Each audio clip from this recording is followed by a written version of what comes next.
Mu mawulire ge tulinawo bwe twogerera nga si birungi eri gavumenti ya Gen. Yoweri Kaguta Museveni oluvannyuma lw'okuba nti waliwo abagitutte mu kkooti nga bagiranga okudiployinga mu maka aga Robert Kyagulanyi Ssentamu. Jjukira gwa mpuliriza ne we twogerera olunaku olwaleero ab'ebyokwerinda bakyagumbye mu maka ga Robert Kyagulanyi Ssentamu agasangibwa e Magere. Kaakati waliwo abagamba nti ensonga eno terina kugenda bw'etyo era tebalina kugireka bulesi bwe batyo. Obunkenke bweyongedde mu gavumenti ya Gen. Yoweri Kaguta Museveni olw'ensonga waliwo abatutte ensonga eno ne bagamba eno ensonga terina kukoma wano. Bamukubye mu mbuga z'amateeka bagamba nti agenda kubiteebeza sayidi zeeyo era amateeka gye bamukubye si ga Uganda gokka. Nga bwe nnakugambye nti Robert Kyagulanyi Ssentamu eddembe lyalwanirira si lya bannayuganda bokka. Ogenda kutya ekigudde Zimbabwe bali mu kuyimba linnya lya Robert Kyagulanyi Ssentamu. Kiki kyakoze? Byonna mbikuleetedde ogenda genda maaso n'okuba ng'obimanya. Sooka osubscribinga gwe atanaba kuba ng'osubscribinga ku mukutu gwa Redson TV bwe tutyo ne ku mukutu gwa Uganda 24 Live. Nja kukusaba gwe atanaba kuba ng'osubscribinga kikole oleme kubaako nsonga yonna gy'omiisinga.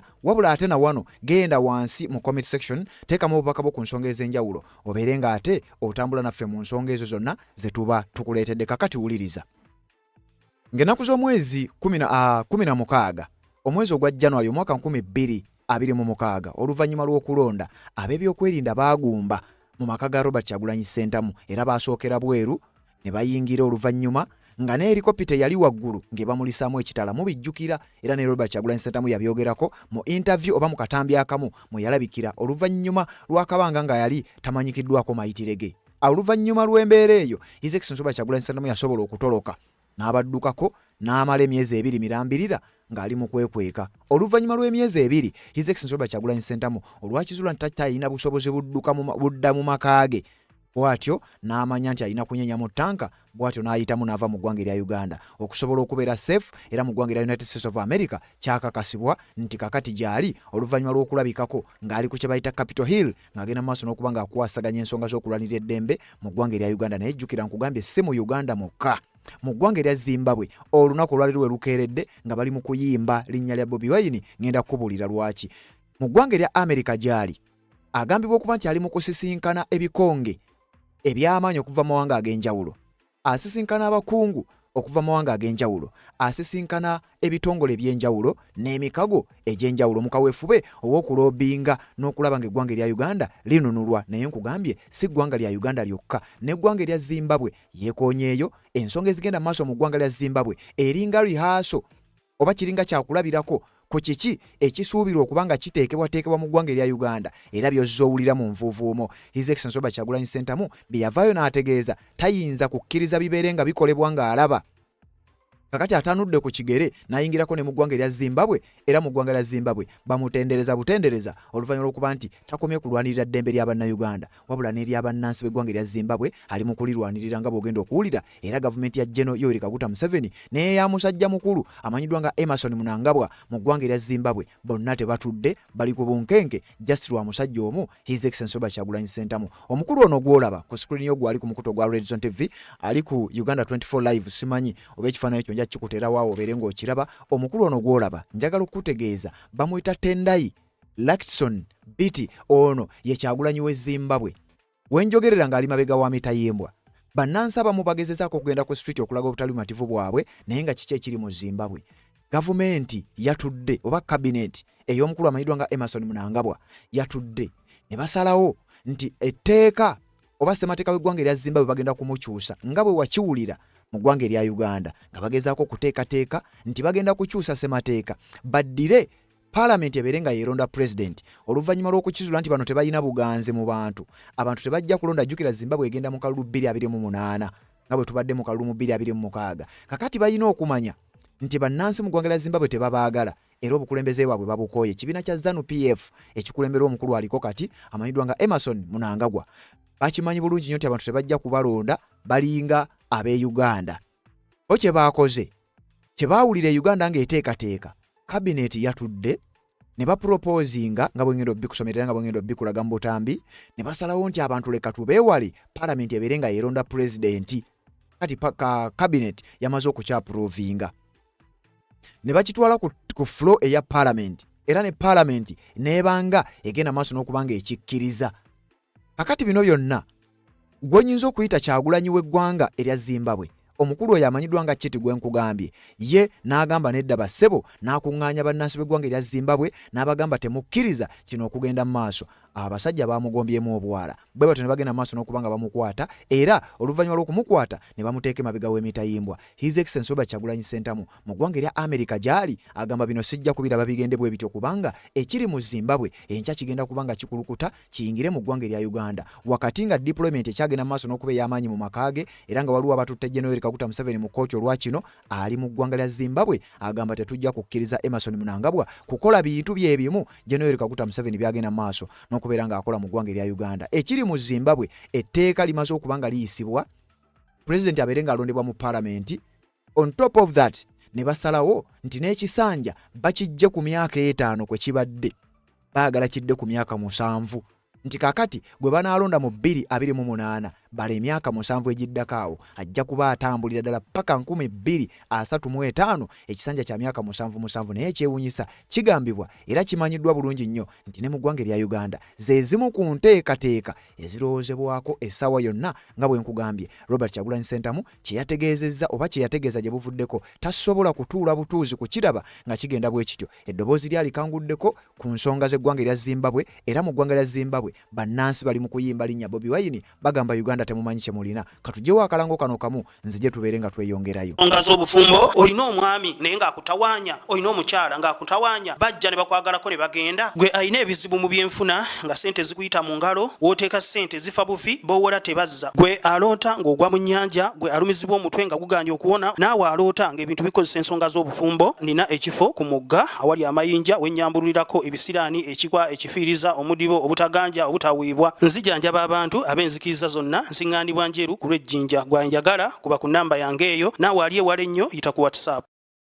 Red Zone TV kwoli Uganda 24 kwoli bwe watanaba kubanga osubscribinga kikole tubeere nga tutambula ffenna mu ngeri emu oba endala. Njagala kutandika n'ebigambo bya His Excellency Robert Kyagulanyi Ssentamu nga sinnagenda ku biki byayogedde mu ggwanga lya Zimbabwe. Njagala tutandikire wano ku deployment eyakolebwa mu makaage era egenda mu maaso n'okuleetera abakulu ebizibu kubanga waliwo ekiwandiiko ekifulumye wano ng'ekiwandiiko kino kiraga nti General Yoweri Kaguta Museveni atwaliddwa mu kkooti. Gavumenti ye bagitutte mu kkooti oluvannyuma lw'ekikolwa ekyo eky'okudiployinga mu maka aga Robert Kyagulanyi Ssentamu ne bagabeeramu paka n'olwaleero. Kino tekikkirizibwa mu mateeka. Njagala tutambule n'ekiwandiiko kino mpola mpola ku mukutu gwa Red Zone TV bwetutyo ne ku mukutu gwa Uganda 24 live agugoberera nkwebaza. Genda mu comment section teekamu obubaka bwo kubanga ate eyo tumanyi n'okujjayo ku live ne tuba nga tuwuliziganya mu ngeri emu oba endala. Wulira ekiwandiiko bwe kigamba Uganda government sued over continued siege on Bobi Wine's home. Government y'eggwanga erya Uganda eno nga ya General Yoweri Kaguta Museveni etwaliddwa mu mbuga z'amateeka lwa nsonga yakubeera nga bakyadiployinze mu maka aga Robert Kyagulanyi Ssentamu obutagavaamu. Kino nkugambye kimenya mateeka era tekikkirizibwa mu mateeka kubanga bagenda maaso n'okukikola. Omuntu eyavuganya ku ntebe ennene ey'eggwanga okubeera president w'eggwanga erya Uganda ogwo si musango era tewali nsonga lwaki badiployinga mu maka ge. Wuliriza mu kiwandiiko nkugambye babatutte mu kkooti. Baani ababatutte? Babatutteyo mu budde kiki ekiyinza okuddirira nga bw'ogenda okuwulira tubeere nga ate tutambulira ddala gwampuliriza ku mukutu ogumanyiddwa nga ogwa Uganda 24 live wano wamu n'omukutu ogwa Red Zone TV. Wuliriza abaga nti the Uganda Law Society ULS has held the government of Uganda into court over what it calls an unlawful and drawn out military style siege of opposition leaders Robert Kyagulanyi Ssentamu's residence in Magere, Wakiso district. Ekitongole ekitaba bannamateeka mu ggwanga erya Uganda ekimanyiddwa nga the Uganda Law Society bagamba bino tebigenda kukoma wano, tebigenda kugenda bwe bityo. Twagala tugatte eddoboozi lyaffe kulya Robert Kyagulanyi Ssentamu tubeere nga tutwala gavumenti ya General Yoweri Kaguta Museveni mu kkooti ensonga zibeere nga zitambula. Bagitutte mu kkooti wano mu Uganda wabula kigambibwa nti ne mu kkooti esukkako wano tolooza nti bikoma mu Uganda yokka. Wuliriza Gabagamba nti in a petition filed on March 16th before the Chief Magistrate's Court in Kasangati, Wakiso District, the lawyers' body accuses state security agencies of trampling constitutional rights through continued deployment, surveillance, and restriction on movement at Mr. Kyagulanyi's home. The Attorney General is named as the respondent. Basoose ne bakwata omusango guno ne bagutwala mu kkooti e Kasangati. Jjukira amaka ga Robert Kyagulanyi Ssentamu gasangibwa mu disitulikiti y'e Wakiso, era kye basoose okukola kwe kukwata omusango guno ne bagutwala mu kkooti e Kasangati, Chief Magistrates Court in Kasangati, Wakiso District. Ng'ennaku z'omwezi 16 omwezi ogwokusatu omwaka 2026 aba ULS oba Uganda Law Society bakwata omusango, bakwata fayiro ne bagitwala ewa Chief Magistrates Court e Kasangati mu Wakiso District, nga ba-accusing oba nga bavunaana ebitongole by'okwerinda. Wano nno wenjogera ku bitongole by'okwerinda mubamu ekitongole ky'amagye ekya UPDF, mubamu ekitongole kya military Uganda Military Police, mubamu ekitongole ekya Uganda Police Force ekikulirwa Baasi Byakagaba n'ebitongole ebirala. Jjukira mu maka ga Robert Kyagulanyi Ssentamu mu kulumbibwa tulabayo uniform ez'enjawulo, tulabayo uniform ya UPDF, tulabayo ebyambalo ebiraga aba SFC, tulabayo ebyambalo ebiraga aba military. Kyokka ate mu ngeri y'emu tulabayo ebyambalo ebya Uganda Police, newankubadde tulabayo abali mu leeya, abo bo nga tetumanyi bagwa mu kitongole ki. Kakati bano bagamba tuloopye ebitongole by'okwerinda, wabula nga Attorney General yagenda okubeera respondent, yagenda okusooka okuvunaanibwa era yagenda okuyitibwa abeere nga annyonnyola ku bino. Bagamba nti mu kudeployinga mu maka ga Robert Kyagulanyi Ssentamu bali mu kulemesa movements ez'enjawulo, balemesa Robert Kyagulanyi Ssentamu okutambula, balemesa ab'enganda z'okutambula, balemesa abakozi ewaka okubeera nga batambula. Kyesimanyi oba n'olwaleero bakyali nayo, naye nga bo bagamba nti ffe tukikoze for formality, tukikoze tubeere nga tutulaginga gavumenti eno mu kooti, newankubadde nga nannyini maka ali bweru wa ggwanga, ali mugenda maaso n'okuloobinga, asisinkana abakulu, abakungu n'ebikonge okuva mu mawanga ag'enjawulo, asisinkana zi gavumenti ez'omutawaana ennyo, asisinkana ebitongole eby'enjawulo ebiina amaanyi agasalawo naddala mu policies okwetola ensi yonna,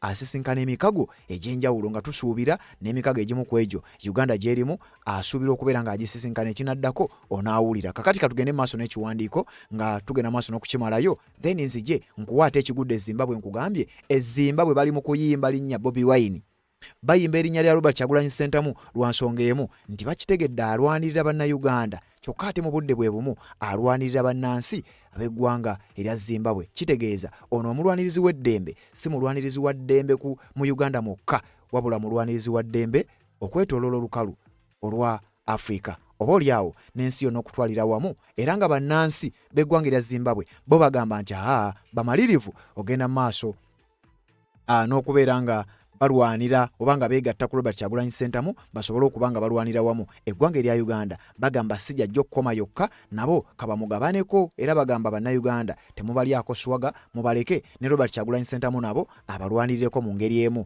oba endala. Kakati gwampuliriza naddala gwamaze okubeera ng'osubscribinga ku channel zino zombiriri, nakugambye subscribinga ku Red Zone TV, osubscribinge ku Uganda 24 Live, obeere nga tomisinga nsonga yonna naddala wakati nga tugenda maaso n'okuba nga tukutuusaako ebyo bye tuba tukusakidde. Kakati wulira abagamba nti ULS Uganda Law Society is seeking orders compelling the immediate withdrawal of all armed personnel stationed around the residence and halt the surveillance operations. Bano aba Uganda Law Society bagamba nti baagala kooti efulume kye bayita court order, wabeewo kye bayita immediate withdrawal oba amagye n'ab'ebyokwerinda okubeera nga baggyibwa mu maka ga Robert Kyagulanyi Ssentamu mu bwangu obw'ekika ekya waggulu ennyo, ate awatali kakwakkulizo konna. Bagamba twagala bano bagibweyo kubanga twakitegedde His Excellency Robert Kyagulanyi Ssentamu essaawa yonna mu ggwanga erya America gy'ali asuubira okuvaayo akomewo mu ggwanga lya Uganda agende mu maaso n'okubeera nga akakkalabya emirimu gye nga bwe yagikakkalabyanga. So kakati bagamba mutuyambe, kooti twagala eyise ekiragiro kibeere nga kiragira ab'ebyokwerinda bano bave mu maka g'omusajja mu bwangu obw'ekika ekya waggulu, then ebyo ebisigadde tubeere nga tubikwasaganya. Bwe bagaana twagala kooti eyise ekiragiro, bwe kiba kisoboka tugende mu kooti esukka ku eyo, tuve mu kooti ya Uganda tugende ku East Africa, tugende ku Africa, then tugende ne mu ICC. Buno bwonna bujulizi obwetaagibwa okulaba nga International Criminal Court eyinza okuba nga eyingira mu nsonga zino nga bw'ogenda okuwulira era nga bw'engenda mu maaso n'okubeera nga nkutegeeza naddala ggwe amaze okugenda maaso n'okuba nga osubscribinga ku channel zino nga kaweefube waffe obw'okulaba nga tukutuusako amawulire akyagenda mu maaso. Wuliriza. It also seeks for a permanent injunction restraining the state and its agents from enriching or interfering with the family's liberty. Nti baagala mu kiwandiiko ekyo ba mu kiragiro kooti ky'ebeefulumya temubaamu bubeezi nti baveewo balekeraawo ne kye bayita surveillance. Jjukira ku maka ga Robert Kyagulanyi Ssentamu gwamanye magere waliwo zi kamera ez'omutawaana ennyo closed circuit televisions oba CCTV ez'obulabe ezaateekebwa emabega w'ekikomera kye ne mu maaso g'ekikomera kye kumpi n'okwetoolola amaka gonna nga zikola surveillance balingiza na biki ebikolebwa mu maka munda naddala ng'abadde gy'ali. Kakati bano aba Uganda Law Society bagamba bino ffe tetwagala bikome bukomi wano, twagala n'ezo kamera ziggibwewo. Zijjukira zaateekebwawo dda, bagamba twagala ziggibwewo, twagala ebyo ebimukolebwako kumulondola n'okumwetolola bibeere nga birekeraawo, tetwagala kubiraba nga biddamu. Bwe mugaana tugenda mu ICC.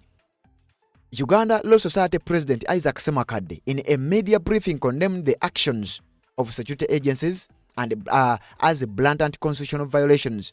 Akulira ekitongole kino ekya Uganda Law Society amanyiddwa nga Isaac Ssemakadde yavumiridde kino ekyokudeployinga mu maka g'omusajja n'ategeeza era yakiyise blatant constitutional violations. Bali mu kulinnyirira mateeka, bali mu kulinnyirira ddembe ly'abuntu, bali mu kugezaako kulaga nti ssemateeka w'eggwanga erya Uganda oba oliawo tagenda mu maaso na kukola. Omukulu ali wabweru wa ggwanga alwanirira nsi yammwe ate mmwe musazeeko amaka ge, kyokka nga takomye kulwanirira nsi yammwe yokka wabula alwanirira n'amawanga amalala.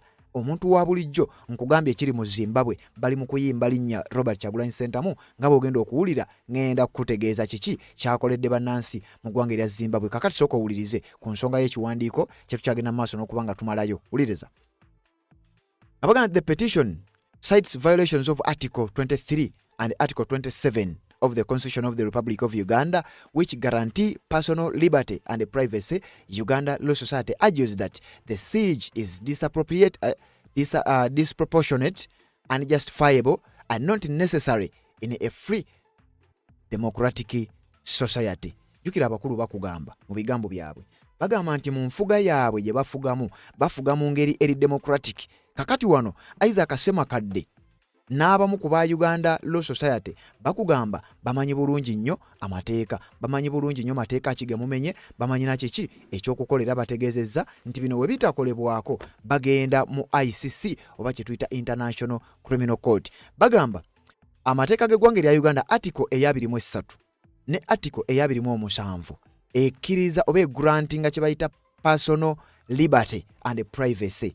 Kyokka ab'ebyokwerinda mu kitongole kya Uganda People's Defence Forces, ekitongole kya Uganda Police, ekitongole kya Military Police ne gavumenti yonna okutwaliza wamu bagenda mu maaso n'okulinnyirira kino, bagenda mu maaso n'okumenya amateeka n'okulinnyirira oba n'okutyobola ssemateeka w'eggwanga erya Uganda. Akabonero akalaga nti bano abafuzi mu ggwanga erya Uganda tebagoberera mateeka, ekintu ekitagenda kubanga kikkirizibwa.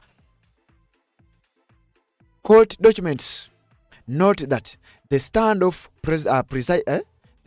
persisted even after Robert Kyagulanyi Ssentamu reportedly left the country following the disputed January 15th elections, in which General Yoweri Kaguta Museveni was declared with 72% of the vote. Robert Kyagulanyi Ssentamu came second with 24% of the valid votes cast. Bagamba mu kiwandiiko wano nti ekisinga okwewuunyisa era n'okunyiiza bannayuganda nga naawe ampulirizamu oli ku mukutu gwa Uganda 24 live wamu n'omukutu gwa Red Zone TV. Bagamba ekisinga okwewuunyisa n'okunyiiza bannayuganda mugamba nti akalulu mwakawangula aka 2026 nti era Museveni afuna ebitundu 7.2 ku buli 100, Kyagulanyi Mbu n'afuna ebitundu 24 ku buli 100, naye ate mulemedde mu maka g'omusajja newankubadde oba ne mu budde nga kimanyiddwa nti ekyamazima omusajja tali mu ggwanga, kubanga mugamba jjukira ebuvuddeko poliisi ebadde efulumya statements ez'enjawulo era nga bakugamba nti ensonga lwaki balemedde mu maka ga Robert Kyagulanyi Ssentamu baprovidinga security, nti wayinza okufubutukayo akavuyo oba okwekalakasa ne kufubutuka eyo oba ekintu kyonna. Kati bagamba nti eyo security gye baprovidinga okulaba nga tewali kintu kifubutuka mu maka ago, kulaba nga kitabangula eggwanga. Kyokka kimanyiddwa bulungi era kikakasiddwa ti Robert Kyagulanyi Ssentamu tali mu Uganda, ali bweru wa ggwanga era nga kyakakasibwa dda kyali mu ggwanga erya United States of America. Kakati bano beebuuza bwe kiba nga mwali mu providinga security eriye kakati nga taliiwo mukyakola ki mu maka ge. Twagala mubeere nga mugaabulira kubanga mwagamba n'akalulu mwakawangula. Nsonga ki ebatadde mu maka g'omusajja era nsonga ki egenda maaso n'okuba nga mumukolako surveillance, ekintu kye tutamanyi ate kye mutannyonnyola. Ekibaluwa ekyo baakiwandiise ne bakisindika mu kkooti ey'eggwanga erya Uganda. Wabula nga bategeeza nti gye binaggwera bajja kunzika bagenze mu ICC obujulizi bweyongere ku obwo olwedde obuliyo bwe tuzze tukuwa gye buvuddeko gw'abadde atugoberera ku mikutu gyaffe gino naddala ku mukutu gwa Red Zone TV n'owa Uganda 24 Live. Bino byonna ogendagenda maaso n'okuba nga obitegeera. Uganda Law Society contends that the siege is an abuse of state authority and undermines the government's constitutional duty to respect and uphold human rights. Aba Uganda Law Society bagamba gavumenti ya General Kaguta Museveni kyeri mu kukola gezaako kukozesa bubi buyinza kutyobola buyinza okulinyirira eddembe ly'obuntu n'obutawa kitiibwa ddembe ly'abuntu ate eriweebwa Munnayuganda nga limuweebwa ssemateeka.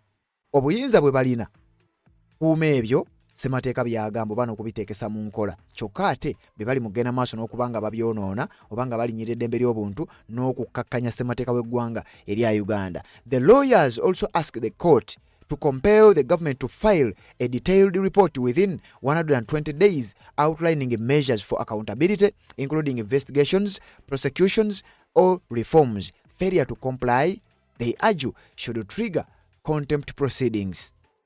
Bano bannamateeka aba Uganda Law Society bagamba nti baagala kkooti ekake gavumenti y'eggwanga erya Uganda efulumye report era nga report eyo baagala bagifulumye obutasukka nnaku 12.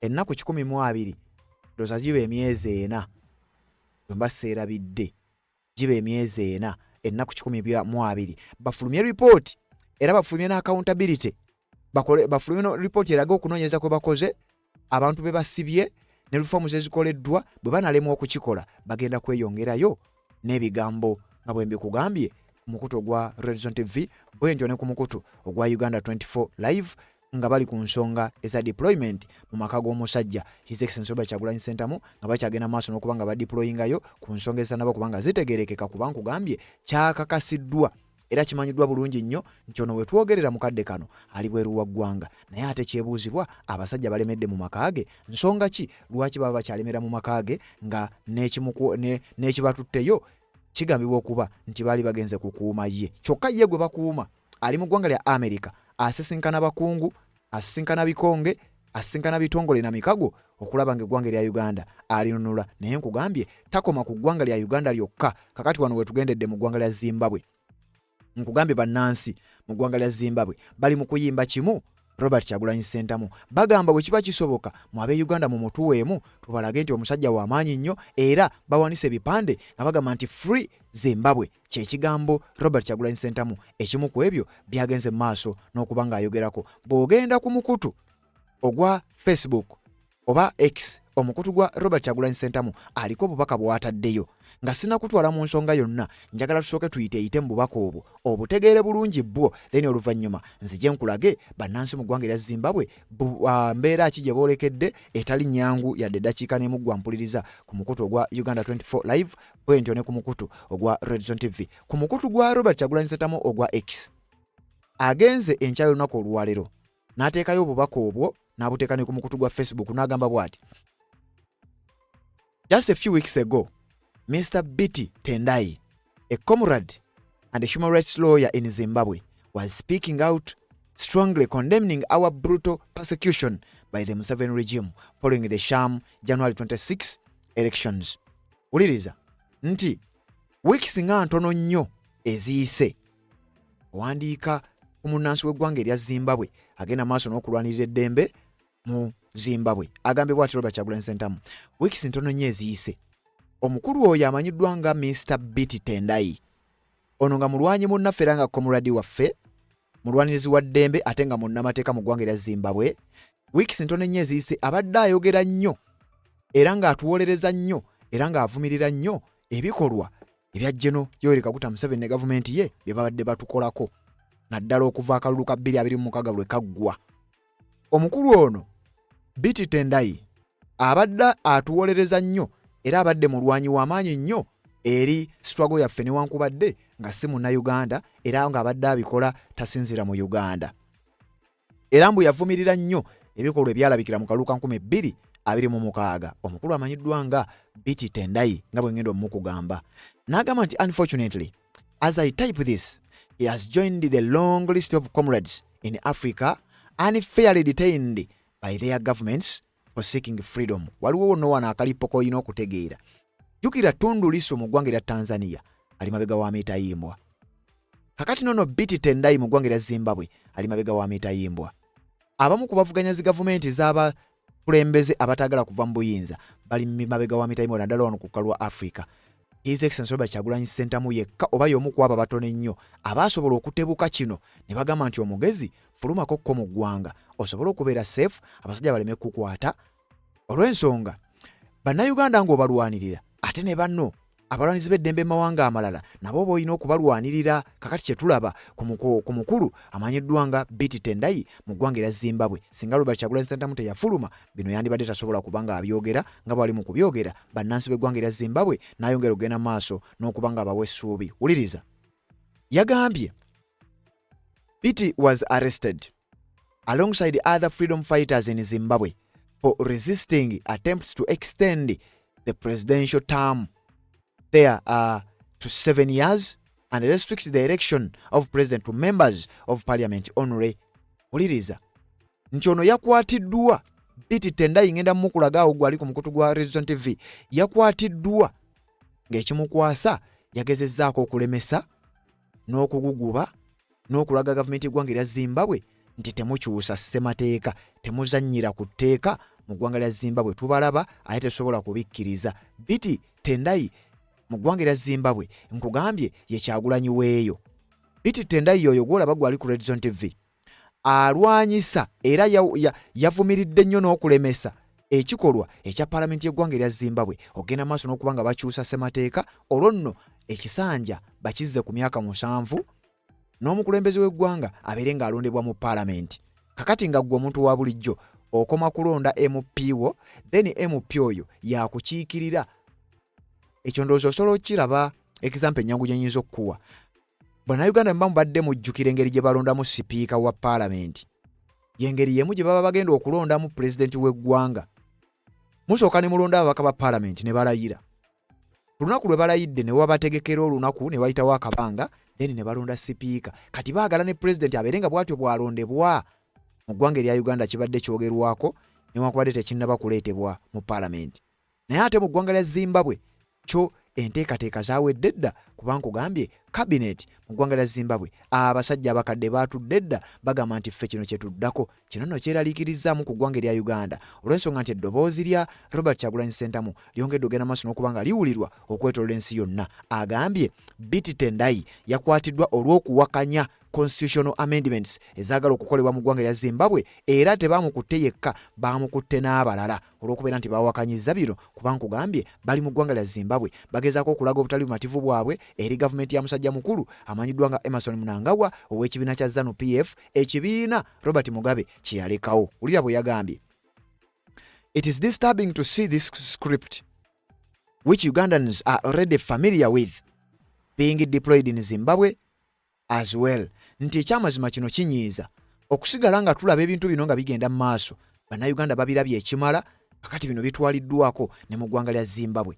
Robert Kyagulanyi Ssentamu ayogerwa bannansi b'eggwanga lya Zimbabwe nkakasa tebabyagala era n'abaweereza obubaka n'abagamba nkakasa nammwe temubyagala bye bali mugenda maaso n'okwagala okukola. Gavumenti yammwe ekulemberwa Emmerson Mnangagwa nkakasa byeri mu kukola temubyagala. Wabula lwaki abasajja bano bagenda mu maaso n'okubeera nga bakola bino? Kakati ono agamba His Excellency Robert Kyagulanyi Ssentamu gwe njogerako agamba tetujja kutuula butuuzi tubirabe bulabi nga bigenda mu maaso nga bannansi ate tukimanyi bulungi nnyo nti tebabyagala. Kino tekijja kusoboka, tetujja kukikkiriza. Tuteekwa okuteekawo embeera, tuteekwa okukola kyonna ekisoboka okulaba nga tulwanirira eddembe si mu Uganda mwokka wabula ku lukalu lwa Africa lwonna ne mu ggwanga lya Zimbabwe nga bw'eri mu Africa. Sijja kusirika nze nga Robert Kyagulanyi Ssentamu nja kubirwanirira, nja kubyogerako. Yamaliriza ng'agamba bw'ati, Biti's arrest is a cowardly attack on all citizens of Zimbabwe by a regime that cannot sustain open debate about their future without resorting to brute force.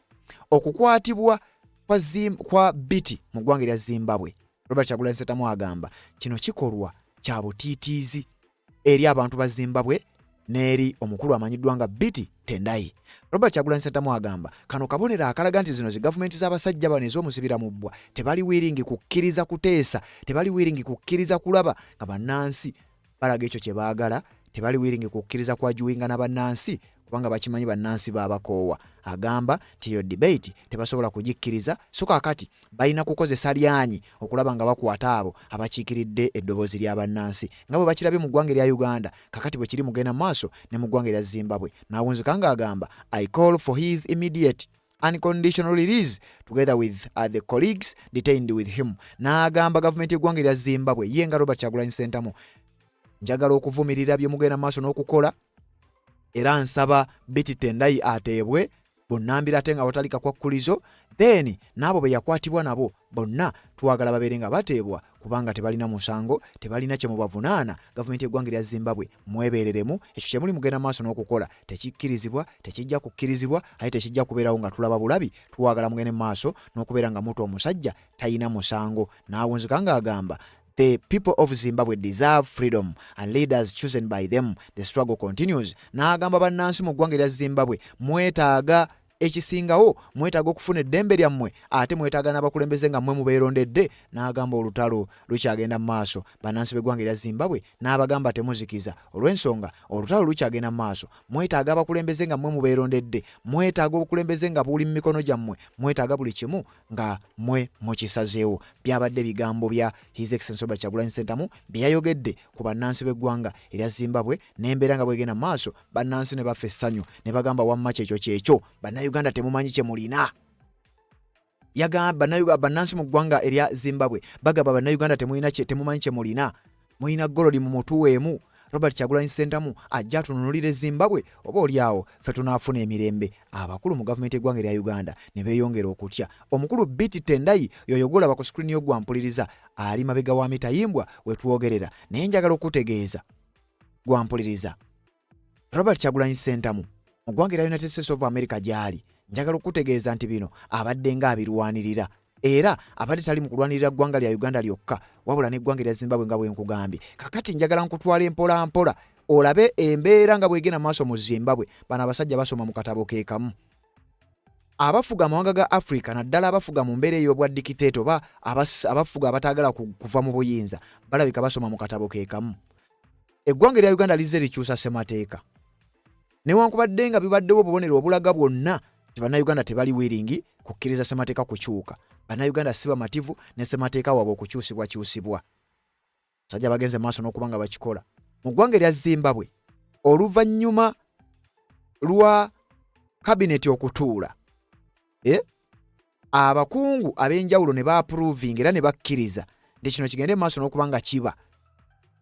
Agezezzaako okuvumirira ye we twogera ali mabega wa mitayimbwa. Ekisinga okwewuunyisa ensonga eno yatwaliddwa mu palamenti. Nga bw'olaba mu ggwanga erya Uganda nti wali abaka ba palamenti bo nga balinga abagenda okuwanika obuwanisa emikono, muganda wange ne mu ggwanga lya Zimbabwe bwe gutyo bwe guli. Waliyo ababaka abali eyo nga bo balaba buli kimu kitambulira ddala nga bwe baakibala. Clause 3, 7 and 8 amend section 95, 143 and 158 of the Constitution in terms of the current 5-year term of office for the President and Parliament with a 7-year term. The objective of this reform is to reduce election-related disruptions, enhance policy continuity, allow sufficient time for the implementation of long-term national projects, and promote political and economic stability.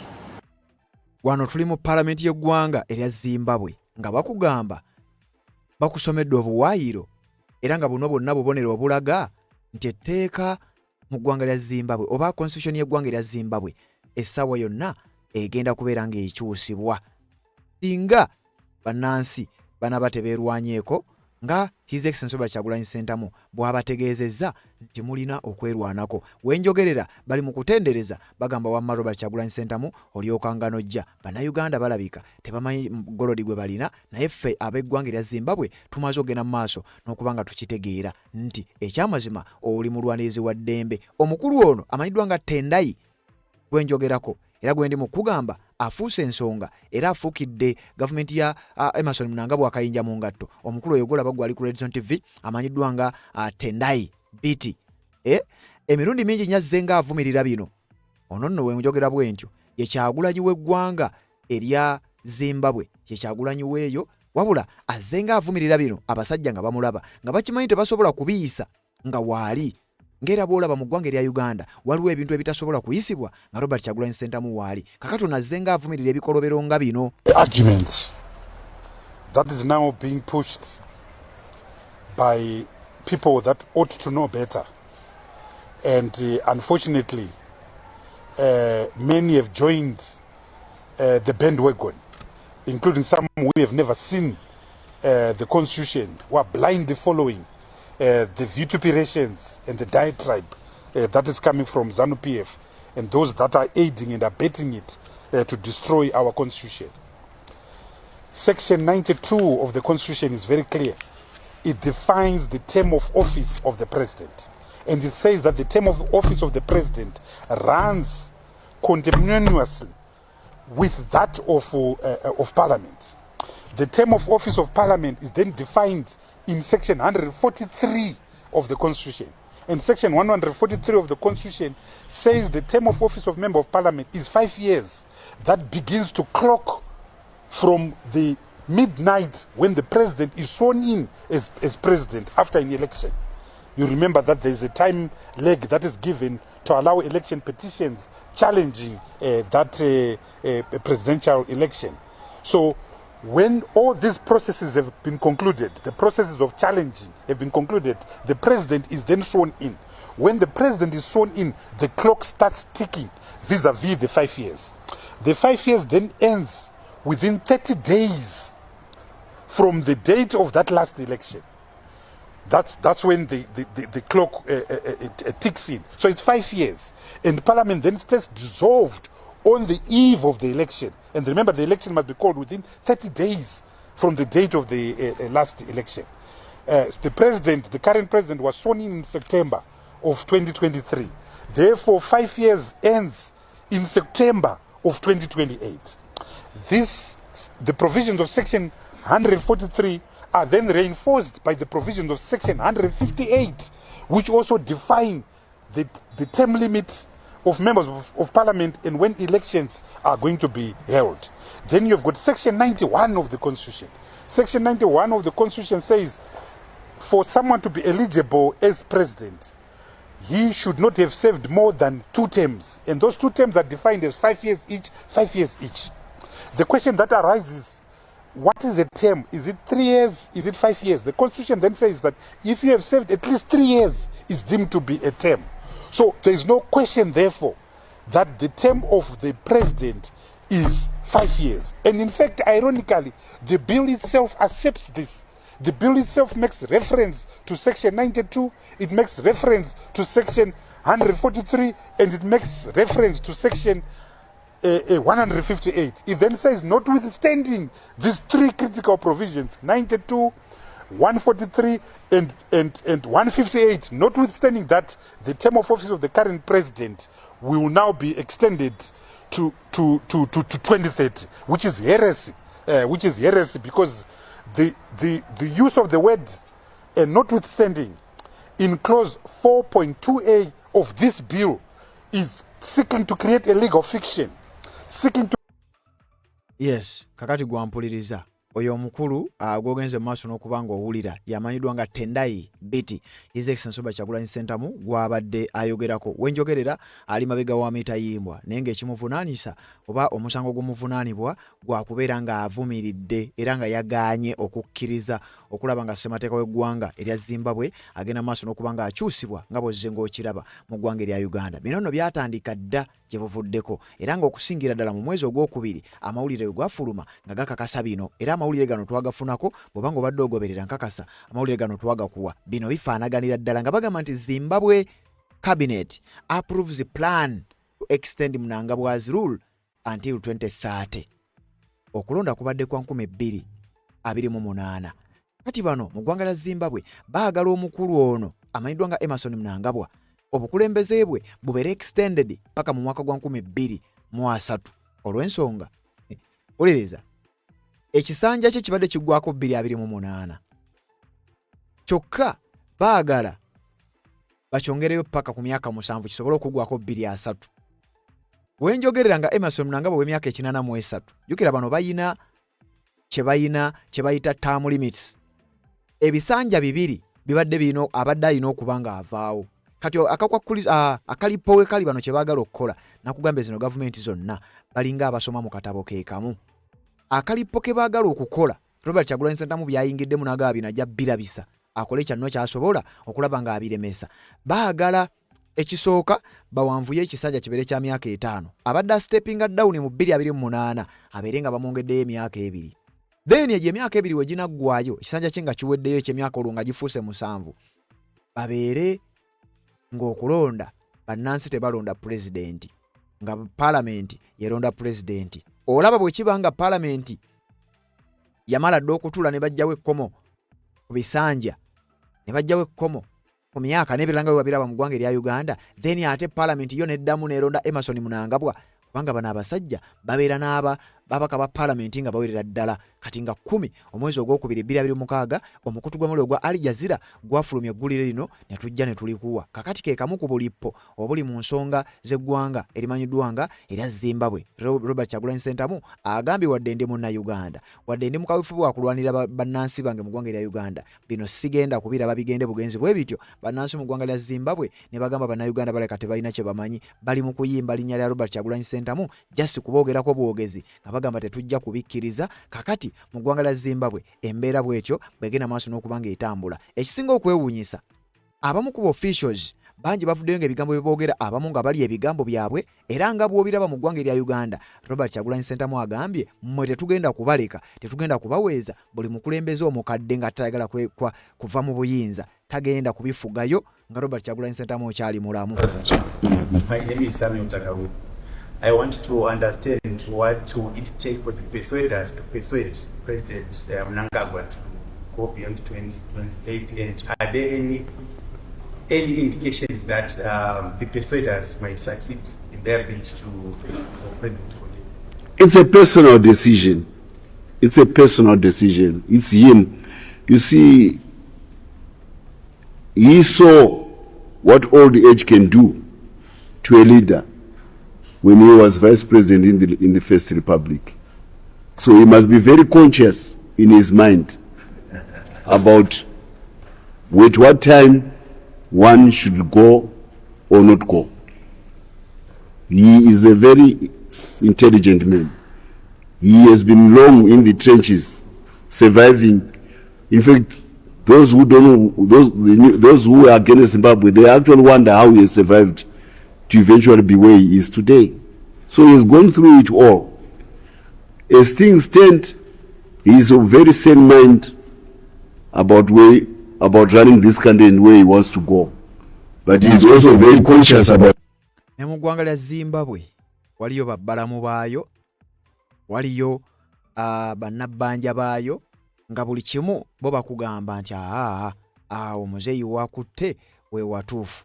Robert Kyagulanyi Ssentamu ng'asinzira mu ggwanga erya United States of America agamba bino tagenda kubikkiriza. Kabineti y'eggwanga erya Zimbabwe byegenze mu maaso n'okubanga ate eyaprovinga ebyokulaba nga omukulembeze omu yagenda mu maaso n'okubeera ng'afuga paka lwanaafa. Kakati eno mu budde bwe bumu nga gavumenti ya Museveni etwalibwa mu kkooti kyokka ate nga mu budde bwe bumu His Excellency Robert Kyagulanyi Ssentamu nga naye agenda mu maaso n'okwongera okukalubyamu agamba kakati kino kankijje ku levo ya Uganda kankitwale ku mutendera gwa Africa. Amawanga ag'enjawulo gonna gali mu kuyimba linnya lya Robert Kyagulanyi Ssentamu bagamba bannange gwe omusajja yajjanga kiddo agenda mu maaso n'okubanga alwanirira amawanga gonna. Mu ggwanga lya Zimbabwe bagamba Robert Kyagulanyi Ssentamu y'omu ku bazira baabwe mu kadde kano awo nno omusajja mukulu neyeyongera obunkenke. Bino byogenda mu maaso n'okulaba oyinza obutabiraba wantu wonna. Cabinet mu ggwanga erya Zimbabwe ekyagenda mu maaso n'okutuula obufofofo nga balaba butya bwe bagenda okusimattuka ensonga eno kubanga ekisinza okuleeta obunkenke kwe kuwulira nti ate Robert Kyagulanyi Ssentamu ensi yonna gwetaddeko amaaso, international media gwe zitaddeko amaaso, agenda mu maaso n'okubeera nga ate ayingira mu bintu bino. Bano beebuuza kino tugenda kukivaamu tutya? Ate kasita bigudde mu matu g'abannansi b'eggwanga erya Zimbabwe bagambe kakati wano naffe leka tukozese chance eno Robert Kyagulanyi Ssentamu ng'alwaniridde ku musajja waffe. Kakati bino byonna bigenda mu maaso mu ggwanga lya Zimbabwe. Nkugambye omukulu oyo gw'olaba ku screen yo ye ali mabega wa Mitayimbwa yasibiddwa bambi yasibiddwa omukulu amanyiddwa nga Biti mu ggwanga erya Zimbabwe oba Kyagulanyi wa side eyo amanyiddwa nga Tendai Biti musajja wattu ali mabega wa Mitayimbwa. Ku nsonga ezo zengenda mu maaso n'okubeera nga nkutegeeza ku gwe atamanyi mukulu oyo nga sinaba kubanga nkuwa ebirala era nga sinaba kubanga neeyongerayo. Omukulu oyo nga bwe nkugambye Tendai Biti akozeeko mu bifo ebyenjawulo era nga yaliko ne minisita mu gavumenti y'eggwanga erya Zimbabwe. Omukulu ono prominent human rights lawyer mulwanizi wa ddembe era nga munnamateeka omukuukutivu mu ggwanga lya Zimbabwe. Ono aliidinga kye bayita civic organization mu ggwanga eryo era nga spearheader owa opposition naddala ekibiina ekimanyiddwa nga constitution naddala ekitongolo oba kibiina ekimanyiddwa nga convener of the Constitutional Defenders Forum CDF mu ggwanga erya Zimbabwe. Kakati mu kino kye bayise Constitution of Zimbabwe Amendment number 3 bill enegenda maaso n'okubanga etambuzibwa, omukulu ono yagiyimiriddemu agamba tagenda kukkiriza bino bibeerewo ng'alaba. Kakati His Excellency Robert Kyagulanyi Ssentamu amanyiddwa nga Bobi Wine wano bawandise ne bagamba it is a prominent Ugandan activist, a politician who leads the National Unity Platform, is widely recognized for his people power movement which advocates for democratic reforms and human rights in Uganda and abroad. Bali ku Robert Kyagulanyi Ssentamu oluvannyuma lwa statement yeeno bagamba nti omukulu ono alwanyisa kye bayita authoritarianism si mu Uganda mokka wabula okwetoloola olukalu lwa Africa. Era nga kigambibwa nti kino kyagenda mu maaso n'okukola kyongera okumuwa amaanyi, kyongera okumuteeka mu kifo ekiraga nti abantu ba bulijjo ku lukalu lwa Africa batandise okubanga gwe balabanga icon of freedom oba akabonero ak'eddembe ku lukalu lwa Africa, nga kino kyongera obunkenke eri abakulembeze abakulembera amawanga ago naddala akulembera eggwanga erya Uganda Robert Kyagulanyi Ssentamu gy'ava n'abamu ku bakulembeze abalala ku lukalu lwa Africa, kubanga kino kyongedde okubanga kiteeka obunkenke mu mawanga mangi nnyo, naye okusingira ddala kakati gy'ava be basinga okweraliikirira. Bangi babadde bavumirira ekikolwa ekyokulaba nga Robert Kyagulanyi Ssentamu ali bweru wa ggwanga, wabula njagala okutegeeza nti ate bangi bazze nga bakikola era nga nabo balabiseeko mu bukulembeze obw'enjawulo, ndowooza mu mawanga ag'enjawulo nga bagezaako okulaba nga basiikinga oba nga banoonya sapooti ey'okulaba nga bafuna obuyinza. Ndowooza nja kuzzaayo kemabega nkulage ne katambi kano okalabe bulungi nnyo mu 80s eyo General Kaguta Museveni nga yakamala okutwala obuyinza ng'akimanyi talina legitimacy, yatambulanga n'abakungu be n'alumba amawanga ag'enjawulo nga kaweefube wakulaba nga asaggula support okulaba nga afuga eggwanga erya Uganda. Akatambi kano sooka okalaba okamaleyo, si kawanvu, nzije mbere nga nkwongerayo. President of Uganda. Well, Mr. President. How are you, Excellency? Just fine. But it's good to see you. Thank you very much. And the Foreign Minister. Hello there. Princess Elizabeth, the Ambassador. How do you do? To meet you again. You wrote a book. I gave you a copy. You did, and I read it too. That's fantastic. It's time to be able to say thank you very Well, that's much. fantastic, Mr. President. And, you know, Mr. Crockett. I assure you, Mr. President. How are you? Ambassador Hodecker, Yes, hello there. Nice to see you. Hello. Well, I know we only have a few minutes here, but it's a pleasure for me to be able to speak to you about, I know your concern and progress you're making with regard to human rights. As a matter of fact, my daughter Maureen related to me a conversation about Shula's children that you had with her. I'm glad you remember that talk. Well, she just recently communicated with me when she evidently knew that I was going to see you. Yes, in Rwanda. Rwanda is one of our neighbors. Yes. I'm very sorry about Mrs. Regent, but I'm glad she's recovering. Oh, it's been a miracle. She's, other than when we had children, it's the first time she's ever been in a hospital as a patient. Been there many times. Her father was quite an eminent surgeon. And she, for a time, during the war, was what they call a nurse's aide, helping out. But, my goodness, you know, the operation was only Saturday. And here she is, Well, Thursday morning I'm going to go and bring him home. That's very good. Got a call from her this morning. She was up showering. Well, yesterday I was there and took her for a walk through the corridors there to give her some exercise. That's encouraging. That's very encouraging. Well, it's been, well, the doctor said she's way ahead of schedule on her Yes. recovery. Must. Well, it's just recently, only a few days ago. I was in Canada, so I was following the news on the TV. I was in Canada attending the Commonwealth Conference. Yes. Could I bring up a case of another thing? Even though it may sound as if I'm interfering here, or I shouldn't. Yes, webale kubanga okyaliko yonna gy'osinzira okubanga gy'otulabira kakati awo sijja kubanga nduwawo ate era sijja kusukkawo kansubira ebigambo bikutuuseeko bulungi nnyo nga bulijjo omukutu gwa Red Zone TV n'omukutu gwa Uganda 24 Live bw'oba tonaba kubanga osubscribinga kikole tubeere nga tutambulira ddala ffenna naddala gwe amaze okubanga osubscribinga genda mu comment section teekamu obubaka bwo ku nsonga ez'enjawulo ate tubeere nga tutambula ng'era bulijjo nzija n'empitayitako mu bubaka obwo ne tuba nga tutambula. Christia Ronald webale kubanga okoli message yatuuse ku Red Zone TV. Kure Joshua webale kubanga ogoberera omukutu gwa Red Zone TV message yatuuse. Bano bamuyise Nakachwa Nakaweesi Fatuma webale kubanga okoli message yatuuse. Catherine Nababi message yatuuse nga bulijjo. Imelda Odongo message yatuuse. Nandera Asha message yatuuse. Muhindo David message yatuuse. Shamimu Namudiba message yatuuse. Sylvia Sera message yatuuse. Kivumbi Sam message yatuuse. Wankula Rose message yatuuse. Lukoma Nurudini message yatuuse. Nanfuma Margaret nga bulijjo magi we bali kubanga kwoli message yatuuse. Bira message yatuuse. Juliet Christensen Nice Muhawe Nina Petronira message yatuuse. Christine Nalutaya nga bulijjo. Kule Patrick message yatuuse. Katuuka Angela Bikirwa Jane Nakaweesi Fatuma Shamimu Namudiba bali kubanga kwoli message yatuuse bulungi nnyo. Abo beba Red Zone TV. Then nebazeera n'abajja ku mukutu gwa Uganda 24 Live eno yo mukyali batonotono naye mbebaza okubeera nga mujja ne muteekako obubaka ku Uganda 24 Live. Ninayo Babu Edward we bali kubanga gyoli. Nante nawe bali kubanga gyoli. Babura Namwebya nawe bali kubanga gyoli. Ne Omusugu Patrick nawe bali kubanga gyoli mukutu ate side eno ogwa Uganda 24 Live.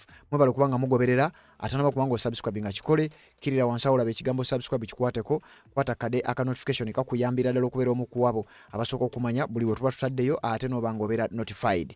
Genda maaso n'okusubscribinga ate tubeere nga tutambulira ddala ffenna. Genda mu comment section teekamu obubaka bwo obw'enjawulo ku nsonga ze tuba tukuleetedde tubusoma ku nkomerero ez'amawulire gano ate ne tuba nga tutambulira ddala ffenna ensonga ne ziba nga zitambula kanzije tubeere nga tuwuliziganya ate mu updates ezigenda okubanga ziddako. Nga z'obufumbo olina omwami naye ng'akutawanya olina omukyala ng'akutawanya bajja ne bakwagalako ne bagenda gwe alina ebizibu mu byenfuna nga sente zikuyita mu ngalo wooteeka sente zifa bufi boowola tebazza gwe aloota ng'ogwa mu nnyanja gwe alumizibwa omutwe nga guganja okuwona naawe aloota ng'ebintu bikozesa ensonga z'obufumbo nina ekifo ku mugga awali amayinja wennyambululirako ebisiraani ekikwa ekifiiriza omudibo obutaganja obutaweebwa nzijanjaba abantu ab'enzikiriza zonna nsiŋŋaanibwa njeru ku lw'ejjinja gwanjagala kuba ku namba yange eyo naawe ali ewala ennyo yita ku WhatsApp.